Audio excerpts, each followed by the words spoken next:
On Tuesday afternoon, the Biden administration had Donald Trump arrested. It was a pretty big news story. You may have seen it. Just before 9 p.m. that night, as part of its coverage, Fox News ran two live video feeds next to one another. On the right, Donald Trump addressed his supporters in New Jersey. On the left, Joe Biden spoke at an event for the Secretary General of NATO in Washington. Beneath those videos at the bottom of the screen, Fox's banner read this way, quote, "Wannabe dictator speaks at the White House after having his political rival arrested." Those words are up for less than 30 seconds, but the effect was immediate. Inside Fox, the women who run the network panicked. First, they scolded the producer who put the banner on the screen. Less than 24 hours after that, he resigned. He'd been at Fox for more than a decade. He was considered one of the most capable people in the building. He offered to stay for the customary 2 weeks, but Fox told him to clear out his desk and leave immediately. Then the company issued a public apology for the 27-second-long wannabe dictator line. Quote, "The chyron was taken down immediately," Fox's PR department said, and then added ominously it was, quote, "addressed." That was all true, but it was not enough to save Fox News from the ensuing scandal. For a time in the rest of the media, Fox's assessment of Donald Trump's arrest seemed to overshadow Trump's arrest itself. Suggesting that Biden is a dictator, declared the Washington Post, quote, "crossed the line." Alexander Vindman agreed strongly. Vindman is the perennial MSNBC guest and full-time Ukraine promoter you may remember from Russiagate. On Twitter, he demanded that the Pentagon pull Fox News from all military bases.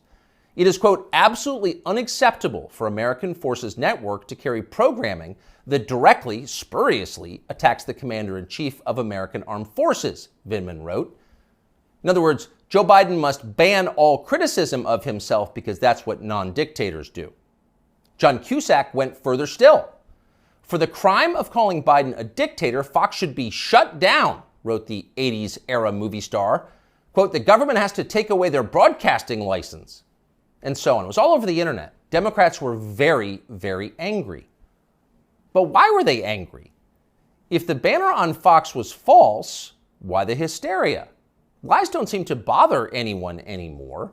If some cable news producer had called Joe Biden a genius or accused him of being secretly Sudanese, would anyone be yelling about it? Would Fox News have apologized for it? Probably not. But calling Joe Biden a wannabe dictator, that stung. So you've got to wonder, if you're being honest with yourself, is Joe Biden a wannabe dictator? That question came up yesterday at the White House briefing.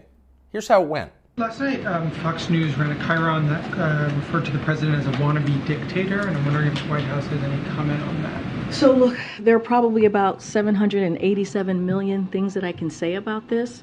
That was wrong. About what we saw last night, but I don't think I'm going to get into it. There's no comment the White House has on I think I just commented.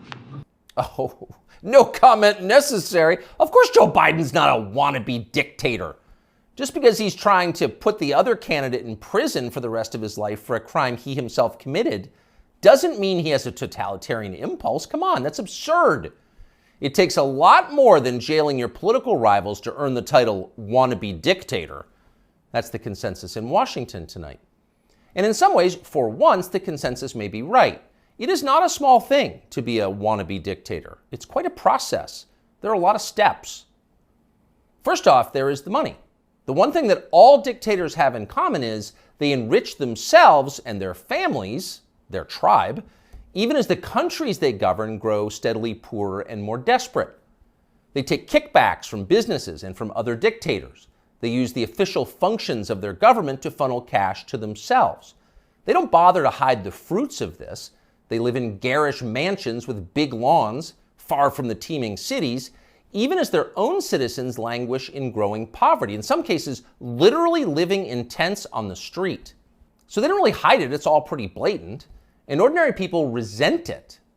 Of course they do, and wannabe dictators know they resent it, but they don't care. There's nothing the population can do about it in a dictatorship. It's no longer possible to fight injustice in a system like that. People can't gather in large numbers to protest the rule of the dictator. If they try that, they'll be arrested by his state security services, even years after the fact. A visit from men in body armor at the breakfast table. That happens. And if citizens persist in believing they can gather in groups to protest, they may be shot to death, a bullet to the throat. And then, just to make the humiliation complete, to make the lesson gin clear to everyone else watching, their relatives can be arrested for daring to complain that their children were killed for complaining. That actually happens in some places. Ask Ashley Babbitt's mother. Here she is in handcuffs. Babbitt's father. You're arresting Ashley Babbitt's father. You murdered her inside the Capitol, now you're going to arrest her? Come out of there. 101, have a transport response. Sidewalk. So don't be like Ashley Babbitt's mother, much less like poor Ashley Babbitt. She's dead now. That's the message a wannabe dictator would send. And by the way, it's not just public protest that would be banned in a dictatorship. You wouldn't be allowed to complain from your own home. Unauthorized opinions expressed on the internet would be censored. Go too far, press too deep, tell too much truth, and they'll just erase your opinions. They have no choice, really. It's a matter, as they say, of trust and safety. You must trust the leader, or else you will jeopardize his safety. Not that you really can jeopardize his safety at this point. The leader has nuclear weapons, and you don't. He'll remind you of that from time to time. And in any case, you're in the process of being disarmed anyway, along with everyone else who has shown questionable loyalty to the leader. Those who support the regime can keep their weapons and use them freely, including on public transportation. That's a core civil right for them. But for those who dissent from the program, self-defense is an unaffordable privilege. Turn in your guns, Mr. and Mrs. Peaceful Opposition. You're a danger to society, and we know who you are. And in fact, the wannabe dictator does know who they are because he knows everything. Technology has made him all-seeing. A report in Wired magazine just this week revealed that the highly non-dictatorial Biden administration is busy tracking the phones of millions of Americans without their knowledge and without bothering to get a warrant. And at the same time, the same non-dictatorial administration is stockpiling a massive trove of damaging information about these same Americans, to be used at some point, we are sure, for entirely noble purposes. So the administration now knows everything: where you spend your days, who you talk to, what you think, your porn habits. Not a big deal. The administration already knows what you buy, of course, because they've leaned on the big banks to turn over your confidential credit card information. Not because anyone here is a wannabe dictator, to be clear, but just because. It's nice to have that information, just in case, in the words of the Fox News PR department, a situation arises that needs to be, quote, addressed. It's all totally normal. It's not a dictatorship, okay? But in the end, the main reason you know Joe Biden is not a wannabe dictator is because he just does not fit the profile as a man. Dictators have that look. You know one when you see one.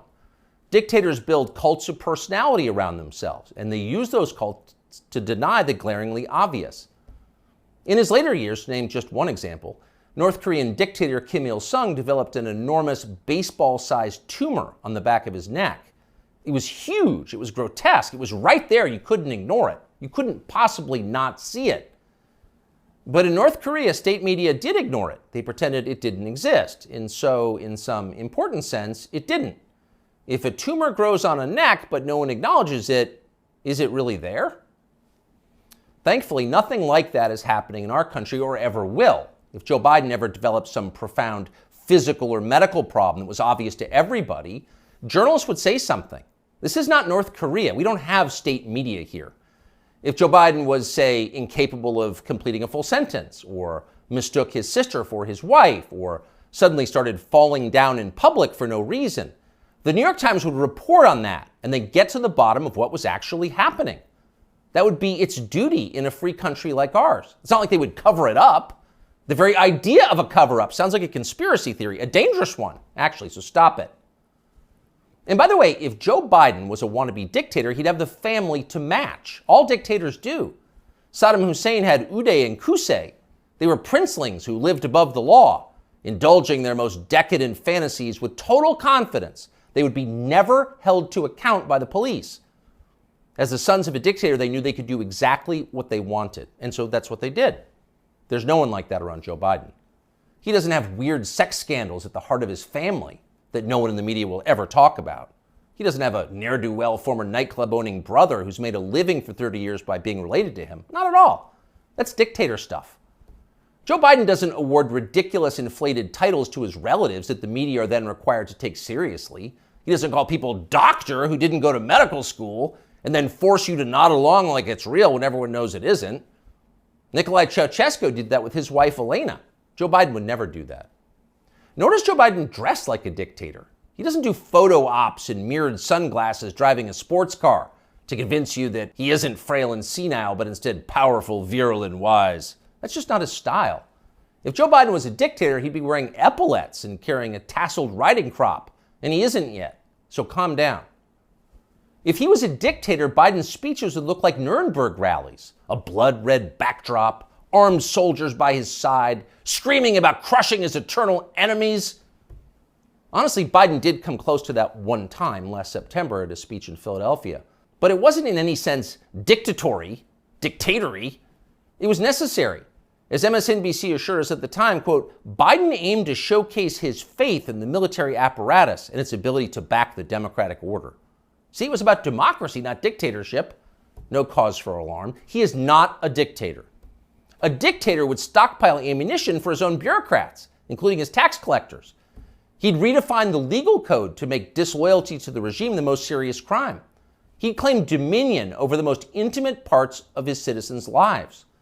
He'd define what attitudes they were allowed to have about sex and religion and how to raise their families.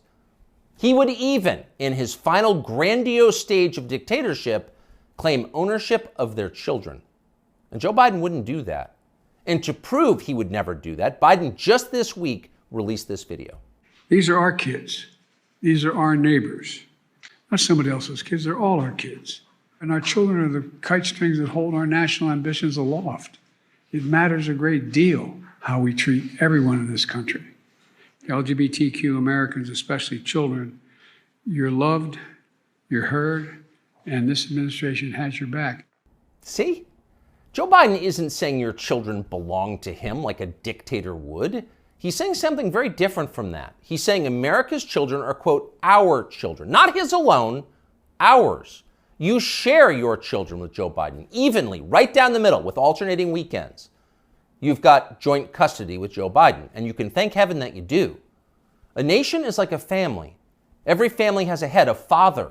That's Joe Biden, our nation's father. And this, ladies and gentlemen, is now his fatherland. Just don't call it a dictatorship, or we'll have to issue a state